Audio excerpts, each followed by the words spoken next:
ପିଲାମାନେ ଆଜି ଆମେ ଅଷ୍ଟମ ଶ୍ରେଣୀ ବିଜ୍ଞାନ ବହିର ପ୍ରଥମ ଅଧ୍ୟାୟ ଶସ୍ୟ ଉତ୍ପାଦନ ଓ ପରିଚାଳନା ବିଷୟରେ ପଢ଼ିବା। ତୁମେମାନେ ଶସ୍ୟ କ'ଣ ଜାଣିଛ? ଆଚ୍ଛା, ଶସ୍ୟ ହେଉଛି ଆମେ ପ୍ରତ୍ୟେକ ଦିନ ଆମର ଖାଦ୍ୟ ପଦାର୍ଥରେ ଯେଉଁ ସବୁ ଜିନିଷ ବ୍ୟବହାର କରୁଛନ୍ତି ସେ ସମସ୍ତେ ହେଉଛନ୍ତି ଶସ୍ୟ। ତାହେଲେ ପିଲାମାନେ ତୁମେ କହିଲ ଏଇ ଶସ୍ୟ ଉତ୍ପାଦନ କରିବା ପାଇଁ ଆମେ କ'ଣ କ'ଣ କରିଥାନ୍ତି?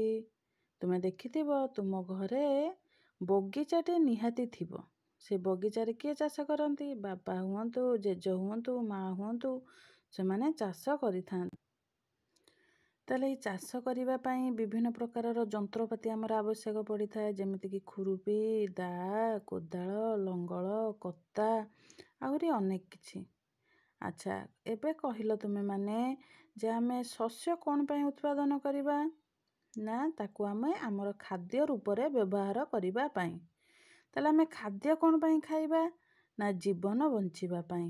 ଜୀବନ ଆମେ ବଞ୍ଚିବା କେମିତି ବଞ୍ଚିବା? ନା, ଏ ଖାଦ୍ୟରୁ ଆମେ ଯେଉଁ ଶକ୍ତି ପାଇବା ତା ମାଧ୍ୟମରେ ଆମେ ଆମର ବିଭିନ୍ନ ଶାରୀରିକ କ୍ରିୟା କରିବା, ଯେମିତିକି ରେଚନ, ଶୋଷଣ, ପରିପାକ, ଜନନ, ଏ ସମସ୍ତ କାର୍ଯ୍ୟ ଦ୍ୱାରା ଆମର ବୃଦ୍ଧି ଘଟିବ ଆଉ ଆମେ ବଞ୍ଚିପାରିବା। ଏଇ ଯେଉଁ ଶସ୍ୟ ଆମେ ଉତ୍ପାଦନ କରୁଛନ୍ତି ଏସବୁର ନିୟମିତ ଉତ୍ପାଦନ ହେବା ଆବଶ୍ୟକ, ସଠିକ୍ ପରିଚାଳନା ହେବା ଆବଶ୍ୟକ ଆଉ ତା'ର ସୁଷମ ବଣ୍ଟନ ମଧ୍ୟ ଏକାନ୍ତ ଜରୁରୀ। ଆଗରୁ ପିଲାମାନେ ତୁମେ ଇତିହାସରେ ପଢ଼ିଛ ଯେ ସେମିତି କିଛି ନିର୍ଦ୍ଦିଷ୍ଟ କୃଷି ପ୍ରଣାଳୀ ନଥିଲା। ଲୋକମାନେ କେମିତି ବଞ୍ଚୁଥିଲେ? ନା, ଯାଯାବର ଭାବରେ ଜୀବନଯାପନ କରୁଥିଲେ। କିନ୍ତୁ ବର୍ତ୍ତମାନ ଆମେ ଅତ୍ୟାଧୁନିକ ଯୁଗରେ ପ୍ରବେଶ କରିସାରିଲେଣି। ତେଣୁ ଆମେମାନେ ବର୍ତ୍ତମାନ ବିଭିନ୍ନ ପ୍ରକାରର ଯନ୍ତ୍ରପାତିକୁ ବ୍ୟବହାର କରି, ଅତ୍ୟାଧୁନିକ ଜ୍ଞାନ କୌଶଳ ବ୍ୟବହାର କରି ବହୁ ମାତ୍ରାରେ ଚାଷ ପ୍ରକ୍ରିୟାକୁ ଉନ୍ନତି କରିସାରିଲେଣି। ଏବେ ଆମେ ଦେଖିବା ଫସଲ କାହାକୁ କୁହନ୍ତି। କୌଣସି ଗୋଟିଏ ପ୍ରକାରର ଗୋଟିଏ ଉଦ୍ଭିଦ ଯଦି ଗୋଟିଏ ନିର୍ଦ୍ଦିଷ୍ଟ ସ୍ଥାନରେ ଅଧିକ ପରିମାଣରେ ଉତ୍ପାଦନ କରାଯାଏ ତାହେଲେ ତାକୁ ଆମେ ଫସଲ କହିବା। ତୁମେ ଦେଖିଥିବ ପିଲେ ତୁମ ଗାଁରେ ବିଲରେ ଯଦି ଧାନ ଚାଷ ହେଉଥିବ ତାହେଲେ ଖାଲି ଧାନ ଚାଷ ହୁଏ, ଯଦି ଗହମ ଚାଷ ହେଉଥିବ ତାହେଲେ ଖାଲି ଗହମ ଚାଷ ହୁଏ, ବିରି ଚାଷ ହେଲେ ଖାଲି ବିରି ଚାଷ ହୁଏ।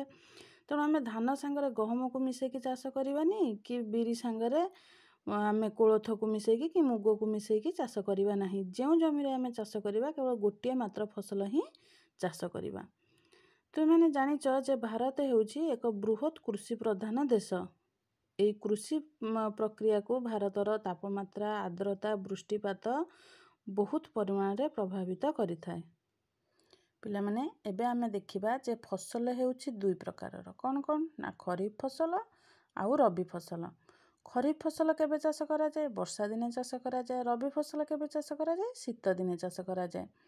ଏଇ ବର୍ଷା ଦିନ ଯେ କିନ୍ତୁ କେଉଁ ମାସରୁ କେଉଁ ମାସ ପର୍ଯ୍ୟନ୍ତ? ଜୁନରୁ ସେପ୍ଟେମ୍ବର ମାସ ପର୍ଯ୍ୟନ୍ତ ଖରିଫ ଫସଲ, ଅକ୍ଟୋବରରୁ ମାର୍ଚ୍ଚ ମାସ ପର୍ଯ୍ୟନ୍ତ ରବି ଫସଲ।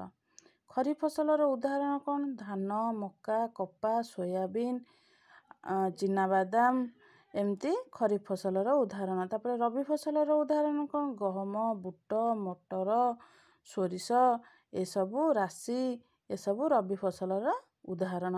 ତେଣୁ ତୁମେମାନେ ଏଇ ଦୁଇଟିକୁ ଭଲ ଭାବରେ କମ୍ପେୟାର କରିକି ମନେ ରଖିଦେବ। ପରୀକ୍ଷାରେ ନିହାତି ଭାବରେ ଆମର ଖରିଫ ଫସଲ ଆଉ ରବି ଫସଲ ମଧ୍ୟରେ ପାର୍ଥକ୍ୟ ଦର୍ଶାଅ ପ୍ରଶ୍ନଟିଏ ଆସିବ।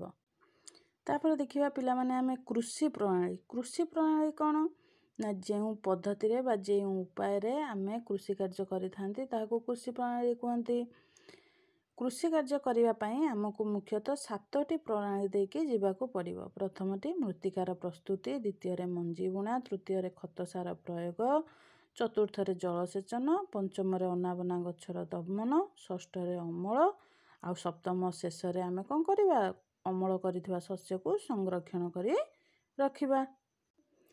ଏବେ ଦେଖିବା ଆମେ ଆମର ପ୍ରଥମ ପ୍ରଣାଳୀ ମୃତ୍ତିକା ପ୍ରସ୍ତୁତି। ମୃତ୍ତିକା ଆମେ କେମିତି ପ୍ରସ୍ତୁତ କରିବା? ତୁମେମାନେ ଦେଖିଥିବ ଯେ ଜମିରେ ଗୋଟେ ଚାଷ ହେଇସାରିଲା ପରେ ଅନ୍ୟ ଚାଷଟି ହେବା ପୂର୍ବରୁ ଜମିକୁ ପ୍ରଥମେ ହଳ କରାଯାଏ। ହଳ କ'ଣରେ ପିଲେ? ନା, ମାଟିକୁ ତଳ ଉପର କରିବାକୁ ହଳ କୁହାଯାଏ। ତାହେଲେ ଏଇ ମାଟିକୁ ତଳ ଉପର କ'ଣ ପାଇଁ କରାଯାଏ? ନା, ଆକୁ ଫସଫସିଆ ଆଉ ହାଲୁକା କରିବା ପାଇଁ କରାଯାଏ। ଫସଫସିଆ ହାଲୁକା ହେଲେ ଆମର କ'ଣ ଲାଭ ହେବ ସେଥିରୁ? ନା, ଉଦ୍ଭିଦ ଖୁବ୍ ଶୀଘ୍ର ଭଲ ବଢ଼ିପାରିବ। तुमे मैंने आगरू पढ़ीच जानिच जे माटी रे हमर जिया और अणुजीव थांती। जिया को जानिच तुमे कृषकर बंधु कुआ जाए काहेकि ना से माटी को उर्वर और फसफसिया करिवारे साहाय्य करे। आमे लंगल साहाय्य हल करि थांती किंतु आजिकाली तुमे माने देखिथिबो जे हमर ट्रैक्टर पावर टेलर ए सब व्यवहार करा जाय कि हल कार्य करा जाउछि। आगरू लंगल जेतेबेले हल करा जाए लंगल तुमे माने देखिच पिले एटी देख एटी होछि हमर लंगल। लंगल रे जो लंबा दंड खंडिक लागि थाए ताहाको आमे ईश कहंती। जोथरे आमे चाष करंती ताहाको लंगलर फाळ कहंती। केमती देख एटी बळद बेकरे कृषकटी लंगल जुआली पकेइके केमती चाष करूछि किंतु वर्तमान तो से पद्धति आउ नाही। वर्तमान कल्टीवेटर माध्यम रे पावर टेलर माध्यम रे ट्रैक्टर माध्यम रे हमर चाष कार्य करा जाउछि किंतु घरे आमे तो प्राय कोथरे चाष करथांती कोदाळ रे चाष करिथांती। नेक्स्ट क्लास रे आमे पढ़िबा हमर कृषि प्रणाली रो द्वितीय सोपान जेउटा कि मंजी बुणा। धन्यवाद।